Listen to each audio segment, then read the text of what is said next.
نبی کا ذکر ادب سے توجہ سے کرنا اور نبی کا ذکر ادب سے توجہ سے سننا یہ واجب ہے۔ اپنی مصروفیات کو ترک کر دیں، یکسوئی کی اختیار کریں، اپنے کانوں کو اپنے دل کو اس طرح متوجہ کر لیں۔ اللہ رب العزت ذکر نبی سے ہمارے قلوب کو منور کرتے ہیں۔ اللہ رب العزت ہمیں اپنے قلوب کو منور کرنے کے لیے قلوب کو متوجہ کرنے کی بھی توفیق عطا فرمائے۔ تو میں عرض کر رہا تھا، نبی علیہ السلام کی ذات مرکز اسلام، نبی کی ذات اسلام کی بنیاد، اسلام کا دل، اسلام کی شارک ہے۔ حضرات صحابہ نے صرف نبی کے دین کو نہیں دیا، نبی کی ذات کا بھی دفاع کیا ہے۔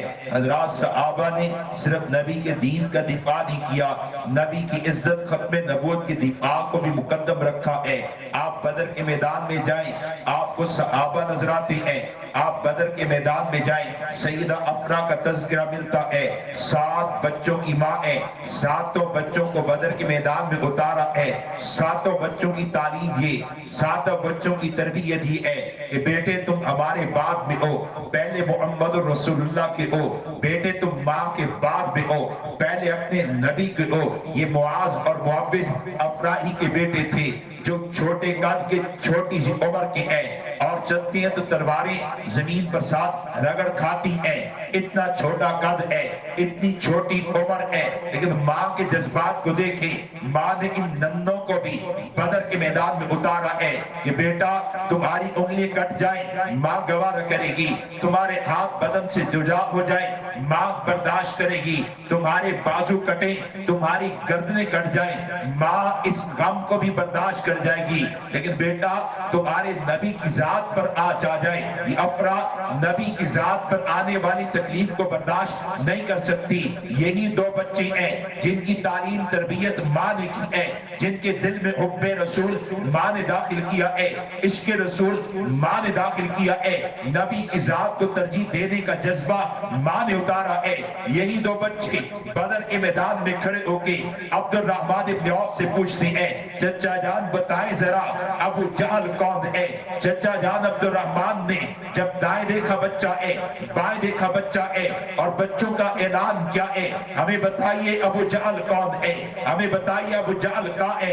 عبد الرحمن ابن عوف نے پوچھا، میرے بھتیجو تم ابو جہل کا کیا کرو گے؟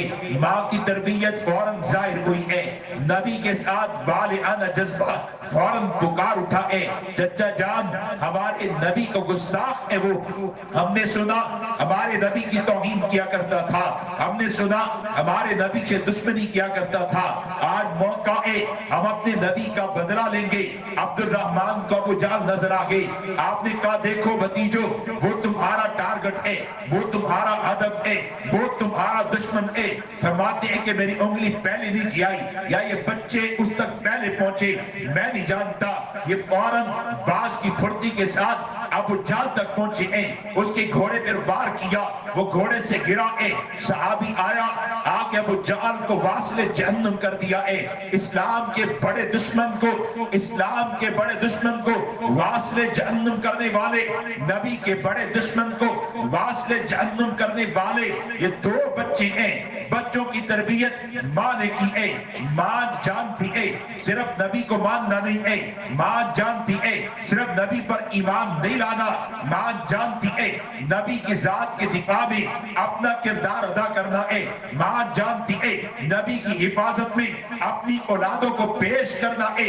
یہی بدر کا میدان ہے، نبی جی نے صحابہ کو یہی بات سمجھائی ہے، اے صحابہ میں محمد تمہارا ہر ایک حق ادا کر کے گیا ہوں، اب تم نے میرا حق ادا کرنا ہے۔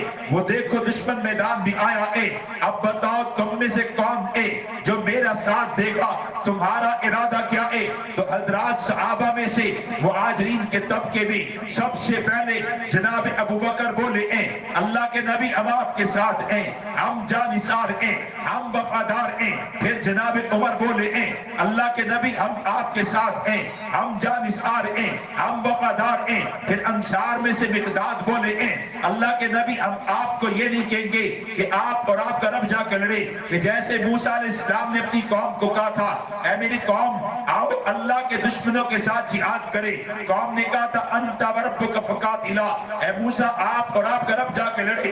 ہم نے تو رب کو مانا ہے، آپ کو مانا ہے، آپ کی شریعت کو مانا ہے، عبادت گزار بن گئے، متقی بن گئے، لیکن اپنی جانیں لے کے میدان میں آ جائیں، دشمنوں کے مقابلے میں آ کے کھڑے ہو جائیں. نانا ہم نہیں آئیں گے، آپ اور آپ کا رب جا کے لڑے. جناب مقداد کہنے لگے اللہ کے نبی ہم قوم موسیٰ کی طرح آج آپ کو یہ نہیں کہیں گے آپ اور آپ کا رب جا کے لڑے، ہم تو آپ کو یہ کہیں گے اے نبی جی ہم تو آپ کے دائیں سے بھی لڑیں گے، بائیں سے بھی لڑیں گے، آگے سے بھی لڑیں گے، پیچھے سے بھی لڑیں گے، اپنی عورتیں بیوہ چھوڑ جائیں گے، بچے یتیم کروا جائیں گے، لیکن آپ کی ذات کے ساتھ بے وفائی نہیں کریں گے. یہی میدان ہے. حضرت سعد بولے اللہ کے نبی ہم نے آسمان والے رب کو دیکھا نہیں ہے، جبریل امین کو اترتے دیکھا نہیں ہے. آپ نے فرما دیا آسمانوں پر پروردگار موجود ہے، ہم نے مان لیا. آپ نے فرما دیا جبریل امین آپ پر وحی لاتا ہے، ہم نے بغیر دیکھے جبریل کو بھی مانا ہے، آنے والی وحی کو بھی مانا ہے. اللہ کے نبی حکم کیجئے، حکم کریں گے ہم اپنی سواریوں کو سمندروں میں ڈال دیں گے، حکم کریں گے ہم اپنی سواری پہاڑوں کے ساتھ ٹکرا دیں گے، لیکن آپ کی ذات کے ساتھ بے وفائی نہیں کریں گے. یہ میدان بدر کے اندر نبی جی نے اپنے صحابہ کو بتایا ہے اے صحابہ صرف مجھے ماننا نہیں ہے، میری ذات کا دفاع بھی کرنا ہے. اے صحابہ صرف مجھ پر ایمان نہیں رکھنا، میری ذات کے دفاع بھی تمہاری ذمہ داری ہے. جیسے ایک بیٹا ماں کو مانتا ہو یہ میری ماں ہے، ماں کی عزت کو مانتا ہو میری ماں کا بڑا مقام اور بڑی عزت ہے، لیکن پھر ماں کی عزت پر حملہ ہو جائے، بیٹی کی عزت پر حملہ ہو جائے، بہن کی عزت پر حملہ ہو جائے، بیٹا اپنی ماں کی حفاظت کے لیے نہ جائے، بھائی اپنی بہن کی عزت کی حفاظت کے لیے نہ جائے، باپ اپنی بیٹی کی عزت کی حفاظت کے لیے نہ جائے، شوہر اپنی بیوی کی عزت کی اپنی بیوی کی آبرو کی حفاظت کے لیے نہ جائے. بعد میں بیٹا ماں کے پاس پہنچے، ماں کے بیٹے مجھے گالی دی گئی، میرا دوپٹہ اتارا گیا، میری عزت پر حملہ کیا گیا، تو آیا کیوں نہیں؟ بیٹا جواب میں کہ اماں میں آپ کو ماں مانتا ہوں، اماں میں آپ کی عزت کو مانتا ہوں، اماں میں آپ کی آبرو کو مانتا ہوں. پھر ماں کے بیٹے مانتا تو ہے دفاع کے لیے کیوں نہیں آیا؟ پھر جواب میں کہ میں ماننے والا جو ہوں. تو ماں کہے گی بیٹے صرف ماننا نہیں ہے، ہماری عزت کو ماننا بھی ہے اور ہماری عزت کا دفاع بھی کرنا ہے. صرف مان لینا کافی نہیں ہوتا، عزتوں کا دفاع بھی ضروری ہوتا ہے. ماں کا بیٹے سے تعلق، ماں بیٹے کو کہتی ہے بیٹا تو نے میری عزت کا دفاع کرنا ہے. بہن کا بھائی سے تعلق، بہن بھائی کو کہتی ہے بھیا تو نے میری عزت کا دفاع کرنا ہے. بیٹی کا باپ سے تعلق، بیٹی باپ کو کہتی ہے ابا تو نے میری عزت کا دفاع کرنا ہے. بیوی کا شوہر سے تعلق، بیوی شوہر کو کہتی ہے شوہر تو نے میری عزت کا دفاع کرنا ہے. جو مانتا ہے جس سے تعلق ہوتا ہے اسی کو کہا جاتا ہے تم نے عزت کا دفاع کرنا ہے.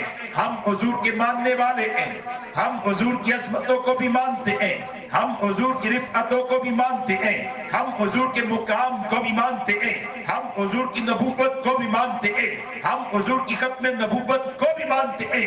اب سرکار کی عزت کا دفاع بھی ہم ہی کو کرنا ہے، سرکار کی نبوت کا دفاع بھی ہم ہی نے کرنا ہے، سرکار کی ختم نبوت پر پہرا بھی ہم ہی کو دینا ہے. ہم مانتے ہیں ہم نے دفاع کرنا ہے. اور پھر پاک پیغمبر امام الانبیاء جناب محمد رسول اللہ کی ذات تو وہ پیکر وفا ذات ہے جس نے آپ کے ہر ایک حق کو ادا کیا ہے. آپ میں سے ہر ایک کے حق کو ادا کرنے والی ذات جناب محمد رسول اللہ کی ذات ہے.